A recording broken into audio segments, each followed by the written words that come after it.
السلام عليكم ورحمة الله وبركاته. الحمد لله رب العالمين والعاقبة للمتقين ولا عدوان إلا على الظالمين. اللهم صل وسلم وبارك على عبدك ورسولك محمد صلى الله عليه وسلم وعلى آله وصحبه ومن تبعهم بإحسان إلى يوم الدين.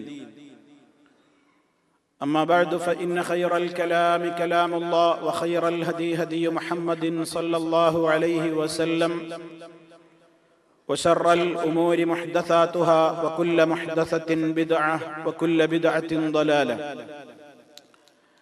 أعوذ بالله من الشيطان الرجيم. وإن إلياس لمن المرسلين إذ قال لقومه ألا تتقون أتدعون بعلا وتذرون أحسن الخالقين الله ربكم ورب آبائكم الأولين فكذبوه فإنهم لمحضرون إلا عباد الله المخلصين وتركنا عليه في الآخرين سلام على الياسين إنا كذلك نجزي المحسنين إنه من عبادنا المؤمنين. സ്നേഹമുള്ള സത്യവിശ്വാസികളെ, വിശ്വാസിനികളെ, സഹോദരി സഹോദരന്മാരെ, സുഹൃത്തുക്കളെ, മഹാന്മാരായ പ്രവാചകന്മാരുടെ ചരിത്ര യാഥാർത്ഥ്യങ്ങളിലൂടെയുള്ള നമ്മുടെ ഈ പഠന പരമ്പരയിൽ ഇനി അധികം പ്രവാചകന്മാരുടെ ചരിത്രം നമുക്ക് വിശദീകരിക്കുവാൻ ബാക്കിയില്ല. മഹാന്മാരായ ഏതാനും ചില പ്രവാചകന്മാർ, അവരെ സംബന്ധിച്ച് വിശുദ്ധ ഖുർആൻ വളരെ ചുരുങ്ങിയ ചില കാര്യങ്ങൾ മാത്രമേ നമുക്ക് അറിയിച്ചു തന്നിട്ടുള്ളൂ. അതൊന്ന് ഇല്യാസ് നബി അലൈഹിസ്സലാം, അതുപോലെ തന്നെ ഇദ്രീസ് നബി അലൈഹിസ്സലാം, അതുപോലെ തന്നെ അൽ യസർ അലൈഹിസ്സലാം, മറ്റൊന്ന് ദുൽകിഫിൽ അലൈഹിസ്സലാം. പിന്നീട് അല്പം വിശദമായി നമുക്ക് വിവരിക്കുവാനുള്ള ഏക പ്രവാചകൻ മഹാനായ റൂഹുല്ലാഹി ഈസ അലൈഹി സ്വലാത്തു വസ്സലാമാണ്. മഹാരഥന്മാരായ ആ പ്രവാചകന്മാരുടെയൊക്കെ ജീവിത ചരിത്രങ്ങളിൽ നിന്ന് നമുക്ക് ഉൾക്കൊള്ളാനായ ഒരുപാട് പാഠങ്ങളുണ്ട്. അതൊക്കെ വളരെ കൃത്യമായി പഠിക്കുവാനും മനസ്സിലാക്കുവാനും ആ മഹത്തുക്കളുടെ പാത പിൻപറ്റിക്കൊണ്ട് മുന്നോട്ട് പോകുവാനുമുള്ള തൗഫീഖ് അല്ലാഹു സുബ്ഹാനഹു വ തആല നമുക്കേവർക്കും പ്രദാനം ചെയ്യുമാറാകട്ടെ. സഹോദരങ്ങളെ, ഇല്യാസ് നബി അലൈഹി സ്വലാത്തു വസ്സലാമിനെ സംബന്ധിച്ച് പരിശുദ്ധ ഖുർആനിൽ സൂറത്തു സാഫാത്തിലെ 123 മുതൽ 132 വരെയുള്ള ആയത്തുകളിലാണ് പരാമർശം വന്നത്. അല്ലാഹു പറയുന്നു, വഇന്ന ഇല്യാസ ലമിനൽ മുർസലീൻ, നിശ്ചയമായും ഇല്യാസ് മുർസലികളിൽപ്പെട്ടവൻ തന്നെയായിരുന്നു.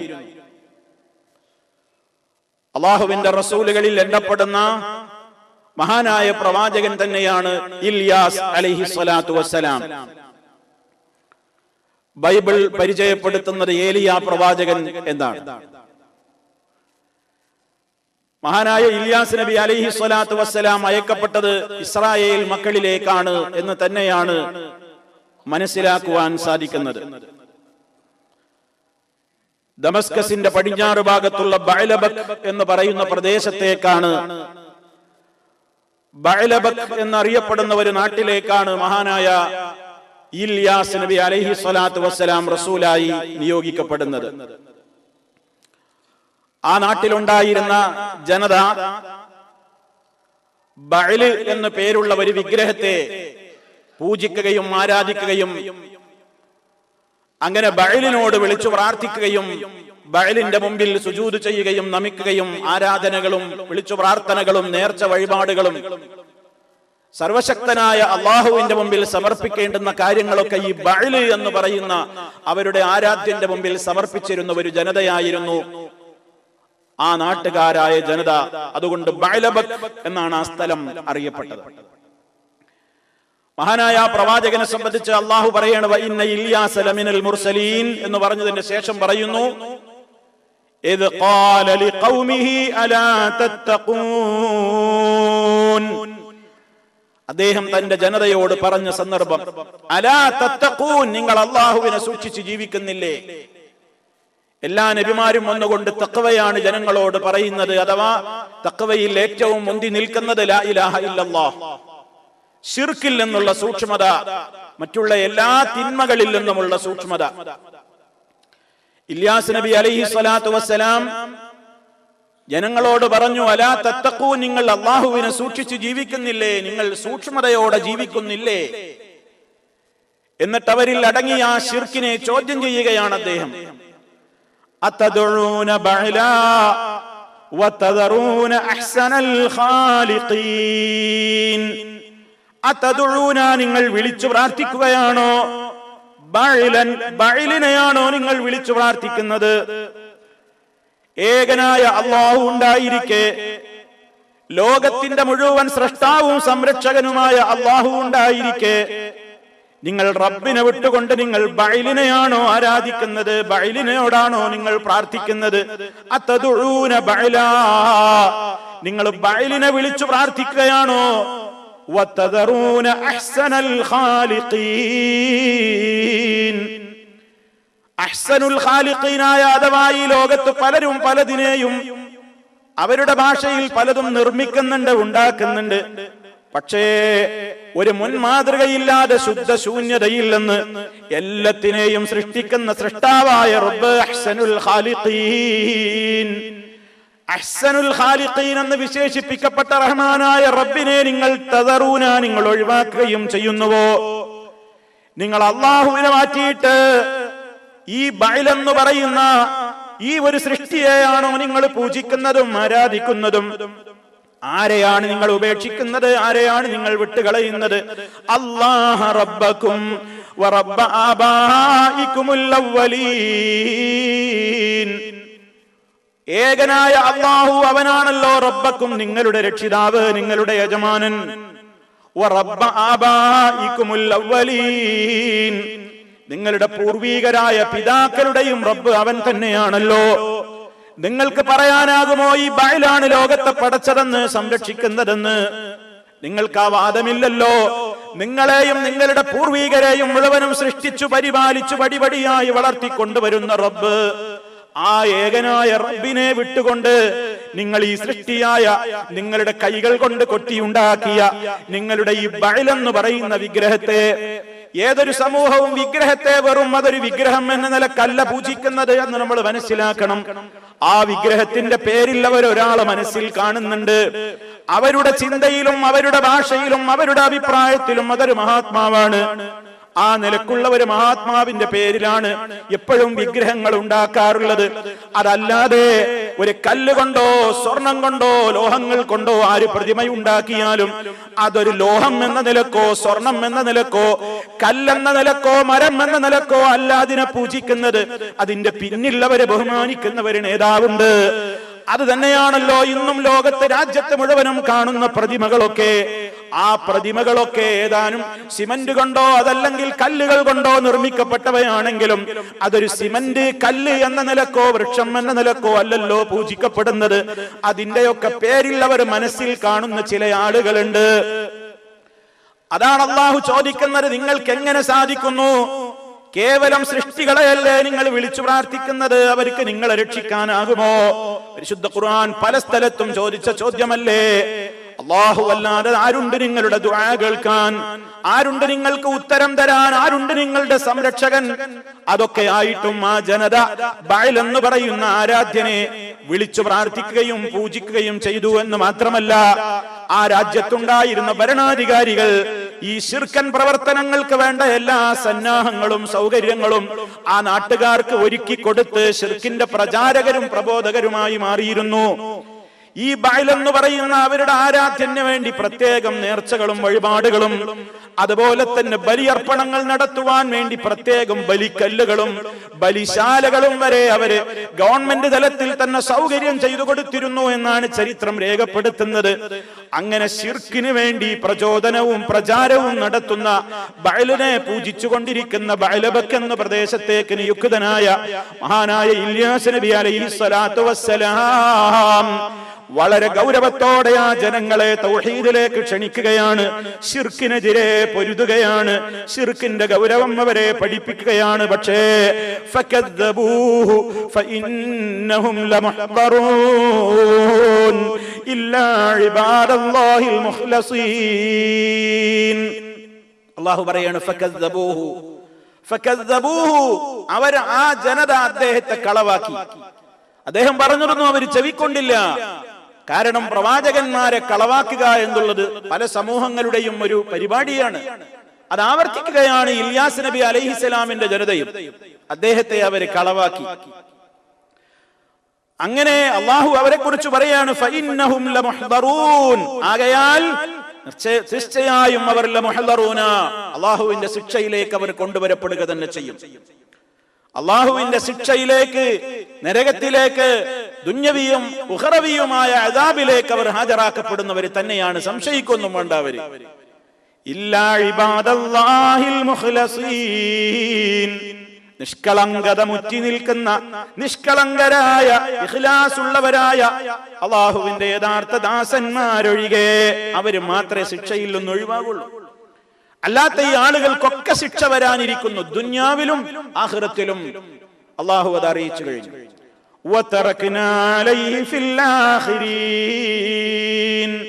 മഹാനായ പ്രവാചകനെ ഇതിന്റെ വിശദീകരണങ്ങളിൽ കാണാം. അദ്ദേഹത്തെ കൊല്ലാൻ വരെ അവർ പ്ലാനിട്ടു. തൗഹീദിലേക്ക് ക്ഷണിക്കുന്ന മഹാരഥനായ ഇല്യാസ് നബി അലൈഹിസ്സലാമിനെ കൊല്ലാൻ വരെ അവർ പ്ലാനിട്ടു. പക്ഷേ അദ്ദേഹം അവരുടെ അടുക്കൽ നിന്ന് ഓടി രക്ഷപ്പെട്ടു എന്നാണ് ചരിത്രത്തിൽ നമുക്ക് കാണുവാൻ സാധിക്കുന്നത്. എന്തായിരുന്നാലും അള്ളാഹു അദ്ദേഹത്തെ കുറിച്ച് പറയാണ്, വതറക്നാ അലൈഹി ഫിൽ ആഖിരീൻ, ശേഷം വരുന്ന ആളുകൾക്ക് അദ്ദേഹത്തിന്റെ മേൽ നാം പിന്നീടുള്ളവരിൽ സൽകീർത്തി ബാക്കിയാക്കുകയും ചെയ്തു. പിന്നീട് വരുന്ന കാലഘട്ടത്തിലുള്ള എല്ലാ ആളുകളും ഇന്നും ഇല്യാസ് നബി അലൈഹിസ്സലാത്തു വസ്സലാമിനെ ആദരപൂർവ്വം ഓർക്കുന്നു. ആ ജനത കളവാക്കിയെങ്കിലും, ആ ജനത പീഡിപ്പിക്കാൻ ശ്രമിച്ചുവെങ്കിലും, ആ ജനത കൊല്ലാൻ ശ്രമിച്ചുവെങ്കിലും മഹാരഥനായ ഇല്യാസ് നബി അലൈഹിസ്സലാമിന്റെ സൽകീർത്തി ലോകത്ത് ഇന്നും നിലനിൽക്കുകയാണ്. വിശ്വാസികൾ വിശുദ്ധ ഖുർആനിലൂടെ ആ മഹാരഥനായ പ്രവാചകനെ പഠിക്കുകയും മനസ്സിലാക്കുകയും ചെയ്യുന്നു. അതാണ് അല്ലാഹു സുബ്ഹാനഹു വ തആല പറയാണ്, വതറക്നാ അലൈഹി ഫിൽ ആഖിരീൻ, അദ്ദേഹത്തിന്റെ സൽകീർത്തി ശേഷം വരുന്ന കാലക്കാരായ ആളുകളിൽ നാം ബാക്കിയാക്കുകയും ചെയ്തു. ഇതാണ് അദ്ദേഹത്തെ സംബന്ധിച്ച് അല്ലാഹു പറഞ്ഞത്.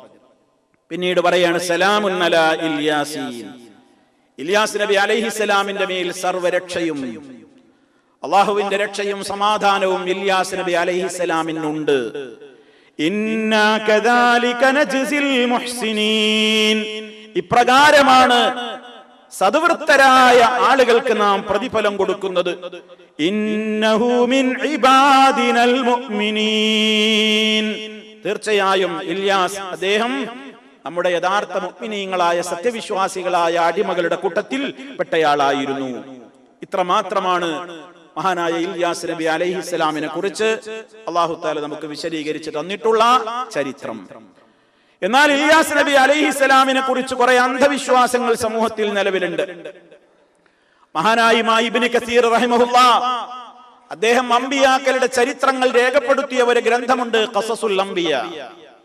ആ ഗ്രന്ഥത്തിൽ അദ്ദേഹം പറയുന്നുണ്ട്, ഇല്യാസ് നബി അലൈഹിസ്സലാമും ഖിദ്ർ നബി അലൈഹിസ്സലാമും ഒക്കെ യജ്തമിആനി ഫീ കുല്ലി ആമിൻ ഫീ ശഹ്രി റമളാന ബിബൈത്തിൽ മുഖദ്ദസ്. പല ആളുകളും അങ്ങനെ പറഞ്ഞിട്ടുണ്ട്. എന്ത്? ഇല്യാസ് നബിയും ഖിദ്ർ നബി അലൈഹിസ്സലാമും, ഈ രണ്ട് നബിമാരും എല്ലാ കൊല്ലവും റമളാനിൽ ബൈത്തുൽ മുഖദ്ദസിൽ യോഗം കൂടുന്നുണ്ട് എന്ന് വിശ്വസിക്കുന്ന ആളുകളുണ്ട് ഇന്നും. എല്ലാ വർഷവും റമദാനിൽ ഇല്യാസ് നബിയും ഖിദർ നബിയും കൂടെ എവിടെ മീറ്റിംഗ് കൂടുന്നുണ്ട്? ബൈത്തുൽ മുഖദ്ദസിൽ മീറ്റിംഗ് കൂടുന്നുണ്ട്. യജ്തമിയാനി, അവർ ഒരുമിച്ച് ചേരുന്നുണ്ട് എന്ന് ചിലരൊക്കെ പറഞ്ഞിട്ടുണ്ട്. വഅന്നഹുമാ യഹജ്ജാനി കുല്ല സന വയശ്റബാനി മിൻ സംസം ശുർബ തക്ഫീഹിമാ ഇലാ മിസ്ലിഹിമാ മിനൽ ആമിൽ മുഖ്ബിൽ. മാത്രമല്ല അവർ രണ്ടുപേരും എല്ലാ വർഷത്തിലും ഹജ്ജ് ചെയ്യുന്നുണ്ടെന്നും സംസമിൽ നിന്നവർ സംസം വെള്ളം കുടിക്കുന്നുണ്ടെന്നും വരും വർഷത്തേക്ക് ആവശ്യമായ നിലക്ക് അവർക്ക് പര്യാപ്തത നൽകുന്ന നിലക്കവർ സംസമിൽ നിന്ന് കുടിക്കുകയും ചെയ്യുന്നുണ്ട് എന്നൊക്കെ ചിലരൊക്കെ പറഞ്ഞിട്ടുണ്ട്. അതുപോലെ തന്നെ എല്ലാ വർഷവും അറഫാത്തിൽ അവർ സമ്മേളിക്കുന്നുണ്ട് എന്ന് പറഞ്ഞ ചില ആളുകളുമുണ്ട്. എന്നാൽ നമുക്ക് പറയാനുള്ളത് അന്നഹു ലം യസിഹ ശൈഉം മിൻ ദാലിക, അതിൽ നിന്നൊന്നും സ്വഹീഹായി വന്നിട്ടില്ല. അതൊക്കെ കുറെ കഥകളാണ്, ഒന്നും സ്വഹീഹായി വന്നിട്ടില്ല. വഅന്നല്ലദീ യഖൂമു അലൈഹി ദലീൽ, പ്രമാണങ്ങൾ തെളിവുകൾ ഏതിന്റെ കൂടെയാ നിൽക്കുന്നത്? ഖിദർ നബി അലൈഹിസ്സലാമും വഫാത്തായിട്ടുണ്ട്, വകദാലിക ഇല്യാസ് അലൈഹിമുസ്സലാം. ഖിദർ നബിയും വഫാത്തായിട്ടുണ്ട്, ഇല്യാസ് നബി അലൈഹിസ്സലാമും വഫാത്തായിട്ടുണ്ട്. അപ്പൊ കഥകളിൽ ഇല്യാസ് നബി ഇങ്ങനെ ജീവിച്ചിരിപ്പുണ്ട് ആകാശത്ത് എന്നൊക്കെ പലരും പറയുന്നുണ്ട്. അതിനൊന്നും പ്രമാണങ്ങളുടെ പിൻബലമില്ല. ഇബ്നു കസീർ റഹ്മത്തുള്ളാഹി പറയാണ്. മാത്രമല്ല അത് സംബന്ധമായ പല കാര്യങ്ങളും പറഞ്ഞതിന്റെ ശേഷം അദ്ദേഹം വീണ്ടും പറയാണ്, വഹാദിഹി അശ്യാഉം മുതആറള, പരസ്പര വൈരുദ്ധ്യമായ കാര്യങ്ങളാ പലരും ഈ നബിമാരെ കുറിച്ചൊക്കെ പറഞ്ഞുകൊണ്ടിരിക്കുന്നത്. വകുല്ലുഹാ ബാത്തില, എല്ലാം വ്യർത്ഥമാണ്, എല്ലാം ബാത്തിലാണ്. ലാ യസിഹു ശൈഉം മിൻഹാ, അതിൽ നിന്ന് ഒന്നും സഹിഹായി വന്നിട്ടില്ല. അപ്പൊ അതുകൊണ്ട് ഇങ്ങനെ വല്ല കഥയും പിൽക്കാലത്ത് ആരെങ്കിലും കേൾക്കുകയാണെങ്കിൽ ഇത് നമ്മൾ മനസ്സിലാക്കിയിരിക്കണം. അപ്പോ അതാണ് മഹാനായ ഇല്യാസ് നബി അലൈഹിസ്സലാത്തു വസ്സലാമിനെ സംബന്ധിച്ച് നമുക്ക് അറിഞ്ഞിടത്തോളം പ്രമാണങ്ങളിൽ നിന്ന് മനസ്സിലാക്കുവാൻ സാധിക്കുന്ന ചരിത്രം. ഇനി മറ്റൊരു പ്രവാചകനാണ് ഇദ്രീസ് അലൈഹിസ്സലാം. പരിശുദ്ധ ഖുർആനിൽ 2 സ്ഥലത്താണ് മഹാനവറുകളെ പരാമർശിച്ചിട്ടുള്ളത്. ഒന്ന് സൂറത്തു മറിയമിലെ 56, 57 ആയത്തുകളിലാണെങ്കിൽ മറ്റൊന്ന് സൂറത്തുൽ അംബിയായിലെ 85, 86 സൂക്തങ്ങളിലാണ്. സൂറത്തു മറിയമിൽ കാണാം, വദ്കുർ ഫിൽ കിതാബി ഇദ്രീസ് ഇന്നഹു കാന സിദ്ദീഖൻ നബിയ്യാ വറഫഅനാഹു മകാനൻ അലിയ്യാ. വദ്കുർ ഫിൽ കിതാബി ഇദ്രീസ്, വേദഗ്രന്ഥത്തിൽ ഇദ്രീസിനെ കുറിച്ചും പരാമർശിക്കുക, ഓർക്കുക. അദ്ദേഹം ആരായിരുന്നു? ഇന്നഹു കാന സിദ്ദീഖൻ നബിയ്യാ, അദ്ദേഹം സിദ്ദീഖും നബിയും കൂടിയായിരുന്നു. എന്നാൽ വളരെയേറെ സത്യസന്ധനായിരുന്ന സിദ്ദീഖ് എന്നുകൂടി അറിയപ്പെട്ടു അദ്ദേഹം. ഇദ്രീസ് നബി അലൈഹിസ്സലാമിനെ കുറിച്ച് നബിയൻ വറഫഅനാഹു, അദ്ദേഹത്തിന് നാം ഉയർച്ച നൽകി, മകാനൻ അലിയ, അത്യുന്നതമായ പദവി അദ്ദേഹത്തിന് നൽകുകയും ചെയ്തു. അദ്ദേഹത്തിന് വലിയ പേരും പ്രശസ്തിയും അല്ലാഹു തആല പ്രദാനം ചെയ്തു. ഇമാം സഅദി റഹിമഹുല്ലാഹ് അദ്ദേഹത്തിന്റെ വിഖ്യാത തഫ്സീറായ തൈസീറിൽ വളരെ കൃത്യമായി രേഖപ്പെടുത്തുന്നു, വറഫഅനാഹു, അദ്ദേഹത്തെ നാം ഉയർത്തി എന്ന് പറഞ്ഞാൽ ഐ റഫഅല്ലാഹു ദിക്റഹു ഫിൽ ആലമീൻ വമൻസിലതഹു ബൈനൽ മുഖറബീൻ ഫകാന ആലി ദിക്രി വആലിൽ മൻസില. മഹാനവറുകൾ പറയാണ്, റഫഅല്ലാഹു ദിക്റഹു ഫിൽ ആലമീൻ, ലോകർക്കിടയിൽ മുഴുവനും അദ്ദേഹത്തിന്റെ പേരിനെ അല്ലാഹു തആല ഉയർത്തി. അള്ളാഹുവിനോട് അടുപ്പം കിട്ടിയിട്ടുള്ള മഹാരഥന്മാർക്കിടയിൽ അദ്ദേഹത്തിന്റെ പദവി ഉയർത്തി. അദ്ദേഹം വളരെ അറിയപ്പെട്ടതും വളരെ സ്ഥാനം അലങ്കരിച്ച വ്യക്തിത്വമായിരുന്നു. അതാണ് വറഫഅനാഹു മകാനൻ അലിയ്യാ എന്ന് പറഞ്ഞതിന്റെ ആശയം. മാത്രമല്ല ആദം നബി അലൈഹിസ്സലാമിന്റെ ശേഷം നുബുവത്ത് നൽകപ്പെട്ട നബിയാണെന്ന് അഭിപ്രായപ്പെട്ടവരുണ്ട്. ആദം നബി അലൈഹിസ്സലാമിനെ കഴിച്ചാൽ പിന്നെ നുബുവത്ത് കിട്ടിയത് നൂഹ് നബിന്റെ മുമ്പ് ഇദ്രീസ് നബിക്കായിരുന്നു എന്ന് പറഞ്ഞവരുണ്ട്. എന്നാൽ ചില പണ്ഡിതന്മാർ പറയുന്ന അല്ല, അദ്ദേഹവും ആ അഭിപ്രായത്തോട് യോജിക്കാത്ത പണ്ഡിതന്മാരുമുണ്ട്. അവര് പറയുന്നു അല്ല, അത് നൂഹ് നബി അലൈഹിസ്സലാമിന് മുമ്പ് വന്ന പ്രവാചകനൊന്നുമല്ല, ഇസ്രായേൽ മക്കളിലേക്ക് അയക്കപ്പെട്ട ഒരു ദൂതൻ തന്നെയാണ് എന്ന് അഭിപ്രായപ്പെട്ടവരുമുണ്ട്. അല്ലാഹു അഅലം. കാരണം അശുദ്ധ ഖുർആനോ തിരുസുന്നത്തോ പ്രമാണബദ്ധമായ നിലക്ക് നമുക്ക് പ്രമാണങ്ങളിൽ എന്താണോ വന്നതെങ്കിൽ അതല്ലാതെ നമുക്ക് ഉറപ്പിച്ചു പറയാൻ കഴിയൂല. പല അഭിപ്രായങ്ങളും അവരെ സംബന്ധിച്ചുണ്ട്. ആദ്യമായി പേന കൊണ്ട് എഴുതിയ വ്യക്തിയായിരുന്നു ഇദ്രീസ് അലൈഹിസ്സലാം എന്ന് ചില റിപ്പോർട്ടുകളിലുണ്ട്. ചില അഭിപ്രായങ്ങൾ നമുക്ക് അങ്ങനെ കാണാൻ സാധിക്കും. ചില ഹദീസുകളെ അതിലേക്കുള്ള സൂചനകളായി കൊണ്ട് ചില പണ്ഡിതന്മാർ രേഖപ്പെടുത്തിയിട്ടുമുണ്ട്. ആദ്യമായി വസ്ത്രം കട്ട് ചെയ്ത് തുന്നിയത് അദ്ദേഹമായിരുന്നു എന്നും ചരിത്രത്തിൽ രേഖപ്പെടുത്തപ്പെട്ട ചില കാര്യങ്ങളിൽ നമുക്ക് കാണാൻ സാധിക്കും. ഇതൊന്നും ഉറപ്പിച്ചു പറയാൻ കഴിയാവുന്ന കാര്യങ്ങളല്ല. അങ്ങനെയൊക്കെ മഹാനായ ഇദ്രീസ് നബി അലൈഹി സ്വലാത്തു വസ്സലാമിനെ സംബന്ധിച്ച് ആ രൂപത്തിലൊക്കെ ഉള്ള അഭിപ്രായ വ്യത്യാസങ്ങൾ നിലവിലുണ്ട്. അതുപോലെ തന്നെ വിശുദ്ധ ഖുർആൻ സൂറത്തുൽ അംബിയായിൽ പറഞ്ഞത് ഇങ്ങനെയാണ്: വ ഇസ്മാഈല വ ഇദ്രീസ വ ദൽകിഫിൽ കുല്ലും മിനസ് സാബിരീൻ വ അദ്ഖൽനാഹും ഫീ റഹ്മതിനാ ഇന്നഹും മിനസ് സാലിഹീൻ. ഇസ്മാഈലിനെയും ഇദ്രീസിനെയും ദുൽകിഫിലിനെയും ഓർക്കുക. കുല്ലും മിനസ് സാബിരീൻ കുറിച്ച് പറഞ്ഞപ്പോ എന്താ പറഞ്ഞു? എല്ലാവരും വളരെ സഹനശീലരായിരുന്നു, നല്ല സബറുള്ള സാബിരീങ്ങളായിരുന്നു, ക്ഷമാലുക്കളായിരുന്നു എന്നാണ് അവരെ സംബന്ധിച്ച് പറഞ്ഞത്. വഅദ്ഖൽനാഹും ഫീ റഹ്മതിനാ, നമ്മുടെ അനുഗ്രഹത്തിൽ നാം അവരെ പ്രവേശിപ്പിച്ചിട്ടുണ്ട്. അല്ലാഹുവിന്റെ പ്രത്യേക റഹ്മത്ത് അവർക്ക് കൊടുത്തിട്ടുണ്ട്. ഇന്നഹും മിനസ് സാലിഹീൻ, അവരെല്ലാവരും വളരെ സദ്വൃത്തരായിരുന്നു, സജ്ജനങ്ങളായിരുന്നു, സച്ചരിതരായിരുന്നു. ഇതൊക്കെ നബിമാരെ സംബന്ധിച്ച് അവിടെ മൂന്നാളെ ഒരുമിച്ച് പറഞ്ഞു: ഇസ്മാഈൽ, ഇദ്രീസ്, ദൽകിഫൽ. അല്ലാഹു സുബ്ഹാനഹു വ തആല അംബിയായിലെ 85-86 ആയത്തുകളിലാണ് ആ പരാമർശം വന്നത്. ഇദ്രീസ് നബി അലൈഹിസ്സലാമിനെ സംബന്ധിച്ചും ചില അഭിപ്രായങ്ങൾ പലരും പറയാറുണ്ട്. പണ്ഡിതന്മാർ പറയാണ്, അദ്ദേഹത്തിന്റെ മരണത്തെ സംബന്ധിച്ചും ചിലരൊക്കെ അഭിപ്രായ വ്യത്യാസത്തിലായിട്ടുണ്ട്. ഫഖീല ഇന്നഹു ലം യമുത്, ഇദ്രീസ് നബി അലൈഹിസ്സലാം മരണപ്പെട്ടിട്ടില്ല എന്ന് പറയുന്നവരുണ്ട്. ബൽ റുഫിയ ഹയ്യൻ കമാ റുഫിയ ഈസ അലൈഹിസ്സലാം, ഈസാ നബി അലൈഹിസ്സലാത്തു വസ്സലാം വാനലോകത്തേക്ക് ഉയർത്തപ്പെട്ടതുപോലെ മഹാനായ ഇദ്രീസ് നബി അലൈഹിസ്സലാമും വാനലോകത്ത് ഉയർത്തപ്പെട്ടിട്ടുണ്ട് എന്ന് പറയുന്ന ആളുകളുണ്ട്. പ്രമാണങ്ങളുടെ പിൻബലം ഇല്ല. എന്നാൽ ഇന്നഹു മാത കമാ മാത ഗൈറുഹു മിനർ റുസുൽ, മറ്റു ദൂതന്മാർ വഫാത്തായതുപോലെ തന്നെ മഹാനായ ഇദ്രീസ് നബി അലൈഹിസ്സലാമും വഫാത്തായിട്ടുണ്ട് എന്നതാണ് മറ്റൊരു വീക്ഷണം. അല്ലാഹു അലം. ആ രൂപത്തിലുള്ള അഭിപ്രായ വ്യത്യാസം അദ്ദേഹത്തിന്റെ കാര്യത്തിലും ഉണ്ട്. ഉയർത്തപ്പെട്ടു. ഈസാ നബി അലൈഹിസ്സലാമിന്റെ ചരിത്രം പറയുന്നിടത്ത് ഇൻഷാ അല്ലാഹ് നമുക്ക് അടുത്ത അവസരത്തിൽ ഈസാ നബി അലൈഹിസ്സലാമിന്റെ ചരിത്രമാണ് ഒരൽപ്പം വിശദമായി ഇനി പറയാൻ ബാക്കിയുള്ളത്. അതുപോലെ ഇദ്രീസ് നബി അലൈഹിസ്സലാം ഉയർത്തപ്പെട്ടു എന്ന അഭിപ്രായം പറഞ്ഞ ആ റിപ്പോർട്ടുകളൊക്കെ എടുത്തുദ്ധരിച്ചതിന്റെ ശേഷം മഹാരഥന്മാരായ പണ്ഡിതന്മാർ പറയാണ്, ലം യസ്ബുത് ഫീ റിവായത്തിൻ സഹീഹ, സഹീഹായ ഒരു റിപ്പോർട്ടിലും അത് സ്ഥിരപ്പെട്ടു വന്നിട്ടില്ല. ചില ആളുകളൊക്കെ ചില റിപ്പോർട്ടുകളൊക്കെ പറഞ്ഞിട്ടുണ്ടെങ്കിലും അതൊക്കെ ഇസ്രായേലിയാത്തുകളാണ്. എന്ന് പറഞ്ഞാൽ കെട്ടുകഥകളാണ്. യഹൂദികളിൽ നിന്നും മറ്റുമൊക്കെ കിട്ടിയിട്ടുള്ള ചില വാദങ്ങൾ മാത്രമാണ്.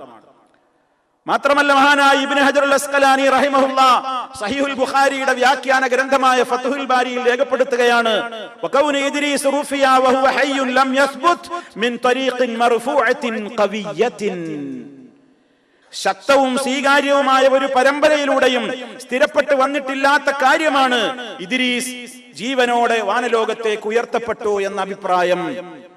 അതിന് പ്രമാണങ്ങളുടെ ശക്തമായ പിൻബലം ഇല്ല എന്ന് ഇബ്നു ഹജർ റഹിമഹുല്ലാഹ് അവിടുത്തെ ഫത്ഹുൽ ബാരിയിൽ രേഖപ്പെടുത്തിയിട്ടുണ്ട്.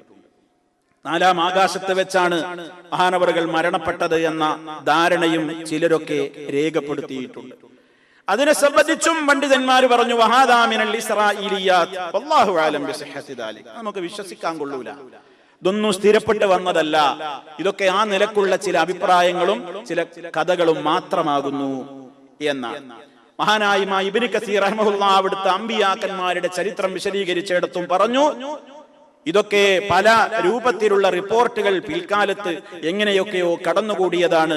അതിൽ പലതും എന്ത് തന്നെയാണ്, അത് വിശ്വസിക്കാൻ ആവാത്തത് തന്നെയാണ്. അതിനെ സംബന്ധിച്ച് കൃത്യമായി നമുക്ക് വിശ്വസിക്കാൻ കഴിയാവുന്ന നിലക്കുള്ള ഒരു പരമ്പരയോടുകൂടെ അതൊന്നും റിപ്പോർട്ട് ചെയ്യപ്പെട്ടിട്ടില്ല. എന്തിനാ ഇതൊക്കെ സൂചിപ്പിക്കുന്നത്?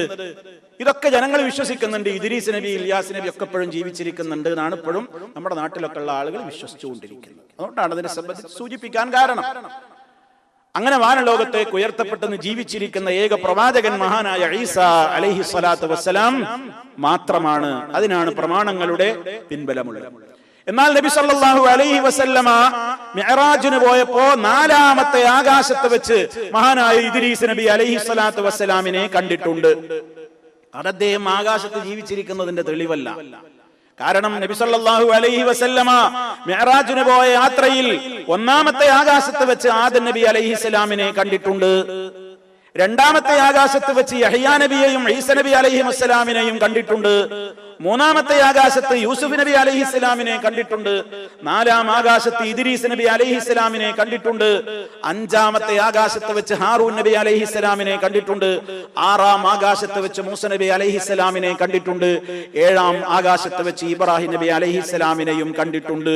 ഇതൊക്കെ നമുക്ക് റിപ്പോർട്ടുകളിൽ കാണാൻ സാധിക്കും. ഇതിനെക്കുറിച്ചൊക്കെ പണ്ഡിതന്മാർ പറഞ്ഞത് എന്താണ്? അതൊന്നും അവരുടെ ഒറിജിനൽ ശരീരം അവിടെ വന്നതല്ല. അള്ളാഹു അവരുടെ രൂപം അല്ലാഹു സുബ്ഹാനഹു വ തആല നബി സല്ലല്ലാഹു അലൈഹി വസല്ലമിന്റെ അത്ഭുതകരമായ വാനയാത്രയിൽ കാണിച്ചു കൊടുത്തു എന്നത് മാത്രമാണ്. വേറെ ചിലരൊക്കെ അഭിപ്രായപ്പെട്ടിട്ടുണ്ട് കണ്ടതൊക്കെ ഖബറുകളിൽ മടമാടപ്പെട്ട അതേ ശരീരങ്ങളാണെന്ന്. അതിനെക്കുറിച്ച് പണ്ഡിതന്മാർ പറയാണ് വഹാദാ ലൈസ ബിശൈഇൻ. ആ അഭിപ്രായം മുഖവിലക്ക് എടുക്കാനേ പാടില്ല.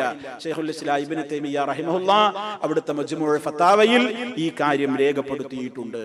ഇതാണ് നമുക്ക് കിട്ടിയിടത്തോളം നമുക്ക് മനസ്സിലാക്കാൻ കഴിയുന്നിടത്തോളമുള്ള മഹാനായ ഇദ്രീസ് നബി അലൈഹിസ്സലാമിന്റെ ചരിത്രം. ഇനി സഹോദരന്മാരെ, രണ്ട് പ്രവാചകന്മാർ, ആ പ്രവാചകന്മാരെ സംബന്ധിച്ചും വളരെ കുറഞ്ഞ കാര്യങ്ങൾ മാത്രമേ അല്ലാഹു തആല നമുക്ക് അറിയിച്ചു തന്നിട്ടുള്ളൂ. അതിൽപ്പെട്ടതാണ് ഒന്ന് അൽ യസ അലൈഹിസ്സലാം, അതുപോലെ തന്നെ ദുൽകിഫിൽ അലൈഹിസ്സലാം. പരിശുദ്ധ ഖുർആൻ സൂറത്തുൽ അൻആം 86-ാമത്തെ ആയത്തിൽ അല്ലാഹു തആല പറയുന്നുണ്ട് വഇസ്മാഈല വൽ യസഅ വയൂനുസ വലൂത്താ وَكُلًّا فَضَّلْنَا عَلَى الْعَالَمِينَ وَإِسْمَاعِيلَ وَالْيَسَعَ وَيُونُسَ وَلُوطًا. നാലാളെ ഒരുമിച്ച് പറഞ്ഞു. ഇതിൽ നമ്മൾ പഠിച്ചിട്ടില്ലാത്തത് അൽ യസഅ. അൽ യസഅ എന്ന് പറയുന്ന പ്രവാചകനാണ്. നാലാളെ ഒരുമിച്ച് പറഞ്ഞിട്ട് അല്ലാഹു പറയുന്നു വകുല്ലൻ ഫദ്ദൽനാ അലൽ ആലമീൻ. എല്ലാവരെയും തന്നെ നാം ശ്രേഷ്ഠപ്പെടുത്തി അലൽ ആലമീന, ലോകരേക്കാൾ, മറ്റു ലോകരേക്കാൾ എല്ലാം അല്ലാഹു ശ്രേഷ്ഠപ്പെടുത്തിയ ആളുകൾ തന്നെയാണ് ഇവര്. മഹാരഥന്മാരായ പ്രവാചകന്മാരാണ്. പ്രവാചകന്മാരുടെ കൂട്ടത്തിൽ എണ്ണി അൽ യസ അലൈഹിസ്സലാമിനെ. വേറെ അവരെ കുറിച്ച് ചരിത്രമൊന്നും ഖുർആൻ പറയുന്നില്ല. ഇനി സൂറത്തു സ്വാദിലെ 48-ാമത്തെ ആയത്തിൽ കാണാം വദ്കുർ ഇസ്മാഈൽ വദ്കുർ ഇസ്മാഈല വൽ യസഅ വദൽ കിഫ്ൽ വകുല്ലും മിനൽ അഖ്യാർ. വദ്കുർ, നീ ഓർക്കുക, ഇസ്മാഈല, ഇസ്മാഈലിനെയും, വൽ യസഅ, അൽ യസഅനെയും, വദൽ കിഫ്ൽ, ദുൽകിഫിലിനെയും. അവിടെ ദുൽകിഫിൽ വന്നു. ദുൽകിഫിൽ എന്ന പ്രവാചകന്റെ പേര് വന്ന ഒരു സ്ഥലം സൂറത്തു സ്വാദിലെ 48-ാമത്തെ ആയത്ത്. അതുപോലെ അംബിയ 85-86 പറയുന്നുണ്ട് ഇസ്മാഈല വ ഇദ്രീസ വദൽ കിഫ്ൽ കുല്ലും മിനസ് സാബിരീൻ വഅദ്ഖൽനാഹും ഫീ റഹ്മത്തിനാ ഇന്നഹും മിനസ് സാലിഹീൻ. അത്രയൊക്കെ അവരെ സംബന്ധിച്ച് അല്ലാഹു തആല നമുക്ക് അറിയിച്ചു തന്നിട്ടുള്ളൂ. ഇവിടെ എന്താ പറയുന്നത്? ദുൽകിഫിൽ എന്ന പ്രവാചകനെ കൂടി ചേർത്തു പറഞ്ഞു. അൽ യസഅ ദുൽകിഫിൽ കുല്ലും മിനൽ അഖ്യാർ. കുല്ലും മിനൽ അഖ്യാർ, എല്ലാവരും ഉത്തമരായിരുന്നു, എല്ലാവരും ഉത്തമരായിരുന്നു, അഖ്യാറുകളായിരുന്നു എന്ന് അല്ലാഹു തആല പറഞ്ഞു. മറ്റേ ആയത്തിൽ എന്താ പറഞ്ഞത്? കുല്ലും മിനസ് സാബിരീൻ, എല്ലാവരും സഹനശീലരായിരുന്നു, ക്ഷമാലുക്കളായിരുന്നു. ഇതൊക്കെ അമ്പിയാക്കളുടെ ഓരോ ചരിത്ര നബിമാരെ കുറിച്ചൊക്കെ പറയുമ്പോൾ സാലിഹീൻ, സാബിരീൻ, അവരൊക്കെ ജീവിതത്തിൽ സഹിച്ചവരാണ്. സഹിക്കാന്ന് പറയണമെന്നുണ്ടെങ്കിൽ തന്നെ കുറെ ബുദ്ധിമുട്ടുമ്പോഴാ സഹിക്കല്. നബിമാരൊക്കെ സഹിച്ചവരാണെന്ന് ഏതാണ്ട് എല്ലാ നബിമാരെ കുറിച്ച് പറയുമ്പോഴും പറയും അവരൊക്കെ സാബിരീങ്ങളായിരുന്നു, വല്ലാത്ത സഹിച്ചവരാണ്. നമ്മളൊരു കാര്യം മനസ്സിലാക്കണം അതിൽ നിന്ന്. പരിശുദ്ധ ഖുർആൻ ചോദിക്കുന്നുണ്ട് അം ഹസിബതും അൻ തദ്ഖുലുൽ ജന്ന വലമ്മാ യഅലമില്ലാഹു അല്ലദീന ജാഹദൂ മിൻകും വയഅലമസ് സാബിരീൻ. നിങ്ങൾ സ്വർഗ്ഗത്തിൽ പ്രവേശിപ്പിക്കാമെന്ന് വിചാരിച്ചിരിക്കുകയാണോ? നിങ്ങൾ വിചാരിച്ചിരിക്കുകയാണോ അൻ തദ്ഖുലുൽ ജന്ന, നിങ്ങൾ സ്വർഗ്ഗത്തിൽ കയറുമെന്ന്? വലമ്മാ യഅതികും മസലുൽ ലദീന മിൻ ഖബ്ലികും, നിങ്ങളുടെ മുമ്പുള്ളവർക്ക് വന്നിട്ടുള്ള പ്രയാസങ്ങളൊക്കെ നിങ്ങൾക്ക് വന്നു കിട്ടാതെ. അങ്ങനെ അൽ ബഖറയിൽ ചോദിച്ചു അം ഹസിബതും അൻ തദ്ഖുലുൽ ജന്ന വലമ്മാ യഅലമില്ലാഹു അല്ലദീന ജാഹദൂ മിൻകും വയഅലമസ് സാബിരീൻ. മറ്റൊരു സ്ഥലത്ത് അല്ലാഹു അങ്ങനെ പറഞ്ഞത് നിങ്ങൾ സ്വർഗത്തിൽ കിടക്കാന്ന് വിചാരിക്കുന്നുണ്ടോ? നിങ്ങളുടെ കൂട്ടത്തിൽ ത്യാഗമനസ്ഥിതിയുള്ളവർ ആരാന്ന് മനസ്സിലാകുവോളം അള്ളാന്റെ മാർഗത്തിൽ ഇത്തിരിയൊക്കെ ത്യാഗം സഹിക്കാൻ ആര് തയ്യാറുണ്ട് എന്ന് നിങ്ങളും പരീക്ഷണത്തിന് വിധേയരാവാതെ സ്വർഗത്തിൽ കിടക്കാന്ന് വിചാരിക്കുന്നുണ്ടോ? വയഅലമസ്സാബിരീൻ, ത്യാഗം ഉണ്ടാവുമ്പോഴാണ് സഹനം വേണ്ടി വരിക, അപ്പോഴാണ് സഹിക്കേണ്ടി വരിക. സഹിക്കാതെ സ്വർഗത്തിൽ കിടക്കാൻ പറ്റൂല എന്നാണ് അമ്പിയാക്കളുടെ ചരിത്രം മുഴുവനും നമുക്ക് പറഞ്ഞു. ഖുർആൻ സൂറത്തുൽ ബഖറയിൽ നമ്മളോട് പറയാണ്, വലമ്മാ യഅതികും മസലുൽ ലദീന മിൻ ഖബ്ലികും മസ്സതുഹുമുൽ ബഅസാ വദ്ദറാഉ وزلزلوا حتى يقول الرسول والذين آمنوا معه متى نصر الله. പ്രവാചകനിൽ വിശ്വസിച്ചവരൊക്കെ അന്ന് പറയേണ്ടി വന്നു, എപ്പോഴാ അള്ളാഹുടെ സഹായം ഉണ്ടാവുക? അത്രയും അവർ കിടുകിട വിറപ്പിക്കപ്പെട്ടു. അവർ കിടുകിട വിറപ്പിക്കപ്പെട്ടു ദീനിന്റെ മാർഗത്തിൽ. ഒരുപാട് പ്രയാസങ്ങളും പ്രതിസന്ധികളും, മസ്സത്തുഹുമുൽ ബഅസാഉ വദ്ദറാഉ, അവർക്ക് ആപത്തുകളും ബുദ്ധിമുട്ടുകളും പ്രതിസന്ധികളും പ്രയാസങ്ങളും ഒക്കെ അവരെ വേട്ടയാടി, അവരെ ബാധിച്ചു. എന്നിട്ടും കടുകിട ദീനിന്റെ ആദർശത്തിൽ നിന്ന് അവരൊന്നും വ്യതിചലിക്കാതെ ഉറച്ചു നിന്നു. അങ്ങനെയാ അവരൊക്കെ സ്വർഗത്തിൽ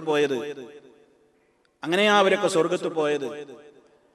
നബി സല്ലല്ലാഹു അലൈഹി വസല്ലമിന്റെ അടുക്കൽ ചോര പൊട്ടി ഒലിക്കുന്ന വ്രണങ്ങൾ പഴുത്ത് ശരീരത്തിൽ മുഴുവനും ചൂടാക്കിയ ഇരുമ്പിന്റെ ദണ്ഡ് വെച്ച് പഴുപ്പിച്ച് ധാരാളക്കണക്കിന് മുറിവുകളുടെ വേദനയും നീറ്റലുമായി കൊണ്ട് നബി സല്ലല്ലാഹു അലൈഹി വസല്ലമിനെ സഹാബത്ത് സമീപിച്ചിട്ടുണ്ട്. അള്ളാന്റെ റസൂലെ കാണുന്നില്ലേ, എത്ര വെച്ചിട്ടാണ് ഞങ്ങൾ സഹിക്കുക? അള്ളാഹു സുബ്ഹാനഹു വ തആല അപ്പ ചോദിച്ച ചോദ്യം അത്, നിങ്ങൾ വെറുതെ സ്വർഗത്തിൽ കയറാന്ന് വിചാരിക്കുന്നുണ്ടോ? നിങ്ങളെ മുൻഗാമികൾ ഇതിനേക്കാണ് സഹിച്ചിട്ടുണ്ട്. ഈർച്ചവാള് കൊണ്ട് ഈർന്നു മുറിക്കപ്പെട്ട ആളുകൾ ഉണ്ടായിട്ടുണ്ട്. ഇരുമ്പിന്റെ പല്ലുകളുള്ള ചീർപ്പുകൾ കൊണ്ട് ശരീരത്തിൽ നിന്ന് എല്ലും മാംസവും വേർതിരിച്ച് ചീകിയെടുത്ത് അതിക്രൂരമായി പീഡിപ്പിക്കപ്പെട്ടുകൊണ്ട് ഈ ലോകത്ത് നിന്ന് വിട പറഞ്ഞ മഹാരഥന്മാരായ നബിമാര് കഴിഞ്ഞു പോയിട്ടുണ്ട്. അതൊക്കെ കേൾപ്പിച്ചു കൊടുക്കുന്നത് ആർക്ക്? ശരീരത്തിൽ മുഴുവനും ശത്രുക്കൾ അടിയുടെയും ഇടിയുടെയും ദണ്ടുകൊണ്ട് പഴുപ്പിച്ച് ചൂട് വെച്ച് പൊള്ളിച്ച് പഴുത്തൊലിക്കുന്ന വ്രണവുമായിട്ട് നടക്കാൻ കൂടി കഴിയാതെ പ്രവാചക സന്നിധിയിൽ വന്ന് പറഞ്ഞ സഹാബിമാരെ ആലോചിച്ചു നോക്കി. നമ്മൾ അവരോടായി ചോദ്യം ചോദിച്ചത്, അഹസിബന്നാസു അയ്യുത്റകൂ അയ്യഖൂലൂ ആമന്നാ വഹും ലാ യുഫ്തനൂൻ. സൂറത്തുൽ അൻകബൂത്തിന്റെ തുടക്കത്തിൽ കാണാം, അഹസിബന്നാസു, ജനങ്ങൾ വിചാരിക്കുന്നുവോ, അയ്യുത്റകൂ, അവരെ വെറുതെ വിടപ്പെടുമെന്ന്, അയ്യഖൂലൂ ആമന്നാ, ഞങ്ങളൊക്കെ മുഅ്മിനീങ്ങളാണ്, ഞങ്ങളൊക്കെ വിശ്വസിച്ചവരാണെന്ന് പറയുന്നത് കൊണ്ട് മാത്രം വെറുതെ വിടപ്പെടുമെന്ന് ജനങ്ങൾ വിചാരിച്ചു പോയോ? വഹും ലാ യുഫ്തനൂൻ, അവര് പരീക്ഷണങ്ങൾക്ക് വിധേയരാവാതെ, പരീക്ഷിക്കപ്പെടാതെ, വെറുതെ അങ്ങ് ഒരു പ്രയാസവുമില്ലാതെ ഒരു പരീക്ഷണത്തിലും സഹിക്കാനോ തയ്യാറാവാതെ വെറുതെ സ്വർഗത്തിൽ അങ്ങ് കയറാമെന്നും വെറുതെ വിടപ്പെടുമെന്നും ജനങ്ങൾ വിചാരിച്ചു പോയോ? വലഖദ് ഫതന്നല്ലദീന മിൻ ഖബ്ലിഹിം, അവരുടെ മുൻഗാമികളെയൊക്കെ എത്രയാണ് നാം പരീക്ഷിച്ചിട്ടുള്ളത്. അല്ലാഹു സൂറത്തുൽ അൻകബൂത്തിലൂടെ നമ്മോട് ചോദിച്ചത് അഹസിബന്നാസ് എന്നാ പറഞ്ഞത്. മനുഷ്യന്മാര് വിചാരിച്ചു പോയോ?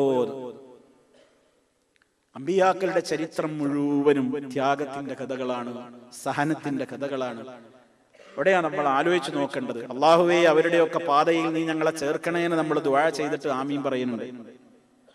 അവര് സഹിച്ചത് പോകട്ടെ, അള്ളാന്റെ മാർഗത്തിൽ ഒരു മിനിറ്റ് ഒന്ന് ഇറങ്ങാൻ, അള്ളാന്റെ മാർഗത്തിൽ എന്തെങ്കിലും ഒന്ന് ചെയ്യാൻ, ശാരീരികമായോ സാമ്പത്തികമായോ എന്തെങ്കിലും അള്ളാഹുവിന്റെ മാർഗത്തിലേക്ക് ചെയ്യാൻ നമ്മൾക്ക് ഇപ്പോഴും എത്രത്തോളം മടിയാണെന്ന് നമ്മൾ ആലോചിക്കണം. പിന്നെ എങ്ങനെയാണ് അവർ പോയ സ്വർഗത്തിലേക്ക് പോവുക? എങ്ങനെയാണ് അവരുടെ പാത പിൻപറ്റാൻ വേണ്ടി നമ്മൾ അള്ളാഹുവേ ഞങ്ങൾ ആ വഴിയിൽ ചേർക്കണേ എന്ന് നമ്മൾ തേടുക? അവരുടെ വഴിയൊക്കെ അള്ളാഹ് നമുക്കിപ്പോ ഈ ചരിത്രങ്ങളിലൂടെ പഠിപ്പിച്ചു തന്നു. ഇനി എന്താ അവരെ കുറിച്ച് നമ്മൾ പഠിക്കാൻ ബാക്കി? അതുകൊണ്ട് സഹോദരങ്ങളെ, നമ്മൾ ഉണരണം. കുറച്ചൊക്കെ അള്ളാന്റെ മാർഗത്തിൽ നമ്മൾ എന്തെങ്കിലുമൊക്കെ ചെയ്യണം. അള്ളാന്റെ മാർഗത്തിൽ ചെയ്തവരായി ഇവരൊക്കെ നോക്കി. നിങ്ങൾ ആരെ കുറിച്ചാ അവർ സാബിരീങ്ങളായിരുന്നു എന്ന് പറയാത്ത? സഹിക്കാതെ സ്വർഗം കിട്ടൂല. ഹുഫത്തിൽ ജന്നത്തു ബിൽ മകാരിഹി വഹുഫത്തിൻ നാറു ബിശ്ശഹവാത്ത്. നബി സല്ലല്ലാഹു അലൈഹി വസല്ലം പറഞ്ഞിട്ടുണ്ട്, സ്വർഗം ആവരണം ചെയ്യപ്പെട്ടിട്ടുള്ളത് ബിൽ മകാരിഹി, പ്രയാസങ്ങൾ കൊണ്ടാണ്. പ്രയാസങ്ങളെ ഭേദിച്ചുകൊണ്ടേ സ്വർഗത്തിലെത്താൻ പറ്റൂ എന്നാണ് അതിന്റെ അർത്ഥം. സ്വർഗത്തിന്റെ 4 പുറം എന്താ ഉള്ളത്? പ്രയാസങ്ങളാണ്. പ്രയാസങ്ങൾ സഹിക്കാതെ സ്വർഗത്തിൽ കിടക്കാൻ പറ്റൂല. അതേ അവസരത്തിൽ നരകം ചുറ്റപ്പെട്ടിട്ടുള്ളത് എന്തുകൊണ്ടാണ്? ദേഹേച്ഛകൾ കൊണ്ട്. നമുക്കിഷ്ടം പോലെ ജീവിച്ചാൽ വേഗം നരകത്തിൽ കാണുക. ദേഹേച്ഛകൾക്കനുസരിച്ച് ദേഹത്തിന് തോന്നുന്ന, മനസ്സിന് തോന്നുന്ന ആഗ്രഹങ്ങളുടെ പിന്നാലെ പോയി കൊടുത്താൽ മതി, വേറെ പണിയൊന്നും എടുക്കണ്ട, നരകത്തിലേക്ക് വേഗമാണ് ചെല്ലുന്നത്. സ്വർഗത്തിലേക്ക് അങ്ങനെയല്ല, അതിന് കുറച്ച് മെനക്കെടുണ്ട്, അതിന് കുറച്ച് പ്രയാസമുണ്ട് എന്നാണ് അല്ലാഹു തആല. അപ്പൊ പ്രയാസം സഹിക്കാതെ നമുക്ക് സ്വർഗത്തിൽ പോകാൻ പറ്റുമോ? അമ്പിയാക്കന്മാരുടെ ചരിത്രമൊക്കെ പറഞ്ഞിട്ട് അല്ലാഹു പറയുന്നു, ഉലൈകല്ലദീന ഹദല്ലാഹ്, ഇവരൊക്കെ അല്ലാഹു സുബ്ഹാനഹു വ തആല സന്മാർഗം കൊടുത്തിട്ടുള്ള മഹാരഥന്മാരാണ്. ഫബിഹുദാഹും ഇഖ്തദി, അവരുടെയൊക്കെ പാത നീയും പിന്തുടരു നബിയെ, അവരുടെ മാർഗത്തെ നീയും പിന്തുടര്. അപ്പൊ നമ്മൾ മനസ്സിലാക്കണം, മഹാരഥന്മാരായി പ്രവാചകന്മാരുടെ ഒക്കെ ചരിത്രം അതാണ്. ഇനി ഇബ്നു കസീർ റഹ്മഹുല്ലാഹ് പറയാണ്, മഹാനായ അൽയസ അലൈഹിസ്സലാം ജനങ്ങൾക്കിടയിൽ അള്ളാഹു ഉദ്ദേശിക്കുന്നത്ര കാലം ദഅവത്ത് നടത്തി. അവരെയൊക്കെ അദ്ദേഹം അള്ളാഹുവിന്റെ ദീനിലേക്ക് ക്ഷണിക്കാൻ പാടുപെട്ടിട്ടുണ്ട്. ഇല്യാസ് നബി അലൈഹിസ്സലാമിന്റെ ശേഷമായിരുന്നു അദ്ദേഹത്തിന്റെ നിയോഗം എന്നാണ് ചരിത്രം രേഖപ്പെടുത്തപ്പെടുന്നത്. ഫമക്കസ മാശാ അല്ലാഹു അൻ യംകുസ യദഉഹും ഇലല്ലാഹ്, അല്ലാഹുവിന്റെ മാർഗ്ഗത്തിലേക്ക് മഹാരഥനായ അൽയസ അലൈഹിസ്സലാം ക്ഷണിച്ചുകൊണ്ടേയിരുന്നു. മുസ്തംസികൻ ബിമിൻഹാജി ഇല്യാസ് വശരീഅതി, ഇല്യാസ് നബി അലൈഹിസ്സലാത്തു വസ്സലാമിന്റെ അതേ ആ രീതിയിൽ അദ്ദേഹം പഠിപ്പിച്ച അതേ വഴിത്താരയിലേക്ക്, അതേ ശരീഅത്തിലേക്ക് ജനങ്ങളെ ക്ഷണിച്ചുകൊണ്ട് അൽയസ അലൈഹിസ്സലാം ദഅവത്ത് നടത്തി. ഹത്താ ഖബലഹുല്ലാഹു ഇലൈഹി, അദ്ദേഹത്തിന്റെ മരണം വരെ. പിന്നീട് ഒരുപാട് ഫസാദുകൾ ലോകത്ത് പിന്നെയും ഉണ്ടായി. ഒരുപാട് കാര്യങ്ങളും ഒരുപാട് ഫിത്നകളും നാശങ്ങളും കുഴപ്പങ്ങളും അമ്പിയാക്കളെ വധിക്കലും ഒക്കെ ലോകത്ത് പിന്നെയും ഉണ്ടായിട്ടുണ്ട്. മഹാരഥന്മാരായ ധാരാളക്കണക്കിന് നബിമാർ അള്ളാഹു ചരിത്രം പറഞ്ഞു തന്നവരെയാണ് ഇപ്പൊ നമ്മൾ ഇതുവരെ പറഞ്ഞത്. ഇനി നമുക്ക് ഈസ നബി അലൈഹിസ്സലാമിന്റെ ചരിത്രമാണ് നമുക്ക് പറയാൻ ബാക്കിയുള്ളത്. പിന്നീട് ഖാതമുൽ അംബിയ മുഹമ്മദുർ റസൂലുള്ളാഹി സ്വല്ലല്ലാഹു അലൈഹി വസല്ലം, അവിടുത്തെ ചരിത്രം നമ്മൾ 49ഓളം പ്രഭാഷണങ്ങളിലൂടെയായി നമ്മൾ ഇതിന്റെ മുമ്പ് വിവരിച്ചതുകൊണ്ട് അതിനി പറയുകയില്ല. ഈസ നബി അലൈഹിസ്സലാത്തു വസ്സലാമിൻ്റെതാണ് ഇനി നമുക്ക് അല്പം വിശദീകരിക്കുവാനുള്ള മറ്റൊരു ചരിത്രം. മഹാന്മാരായ പ്രവാചകന്മാരുടെ മുഴുവനും ജീവചരിത്രങ്ങളിൽ നിന്ന് പാഠം ഉൾക്കൊള്ളുവാനും അതിന്റെ പ്രചാരകരും പ്രബോധകരുമായി തീരുവാനും അവരെ സ്നേഹിക്കുന്ന ആളുകളായി തീരുവാനും നാം ഓരോരുത്തരും പരിശ്രമിക്കുക, പ്രവർത്തിക്കുക, പ്രാർത്ഥിക്കുക. അല്ലാഹു സുബ്ഹാനഹു വ തആല നേരറിയാൻ, നേരിന്റെ പാതയിൽ മുന്നോട്ട് പോകുവാൻ സർവ്വ തൗഫീഖും നമുക്ക് ഓരോരുത്തർക്കും നൽകി നമ്മെ ഓരോരുത്തരെയും അനുഗ്രഹിക്കുമാറാകട്ടെ. എല്ലാവിധ പ്രയാസങ്ങളിൽ നിന്നും അല്ലാഹു നമുക്ക് മോചനം നൽകുമാറാകട്ടെ. മാരകമായ രോഗങ്ങളിൽ നിന്ന്, സഹിക്കാനാവാത്ത പരീക്ഷണങ്ങളിൽ നിന്ന് നമ്മയും നമ്മുടെ കുടുംബാദികളെയും അല്ലാഹു കാത്ത് രക്ഷിക്കുമാറാകട്ടെ. നമ്മിലെ രോഗികൾക്ക് അല്ലാഹു ശിഫ നൽകുമാറാകട്ടെ. നമ്മിൽ നിന്ന് മരണപ്പെട്ടു പോയ വിശ്വാസികൾക്ക് അല്ലാഹു പുറത്തു കൊടുക്കുമാറാകട്ടെ. നമ്മയും അവരെയും അല്ലാഹു അവന്റെ ജന്നാത്തുൻ നഈമിൽ ഒരുമിച്ച് ചേർക്കുമാറാകട്ടെ. എല്ലാ അർത്ഥത്തിലും ഇസ്ലാമികമായ രംഗത്ത് പ്രവർത്തിക്കുവാനുള്ള കരുത്തും സഹായവും അല്ലാഹു നമുക്ക് എന്നെന്നും വർഷിച്ചു തരുമാറാകട്ടെ. അല്ലാഹുമ്മ റബ്ബനാ ആതിനാ ഫിദ്ദുനിയാ ഹസന വഫിൽ ആഖിറതി ഹസനതൻ വഖിനാ അദാബന്നാർ. അല്ലാഹുമ്മ റബ്ബനാ തഖബ്ബൽ മിന്നാ ഇന്നക അൻതസ് സമീഉൽ അലീം വതുബ് അലൈനാ ഇന്നക അൻതത് തവ്വാബുർ റഹീം വഗ്ഫിർ ലനാ ഇന്നക അൻതൽ ഗഫൂറുർ റഹീം. അല്ലാഹുമ്മ തവഫനാ മുസ്ലിമീന വഅൽഹിഖ്നാ ബിസ്സാലിഹീൻ വൽഹംദുലില്ലാഹി റബ്ബിൽ ആലമീൻ.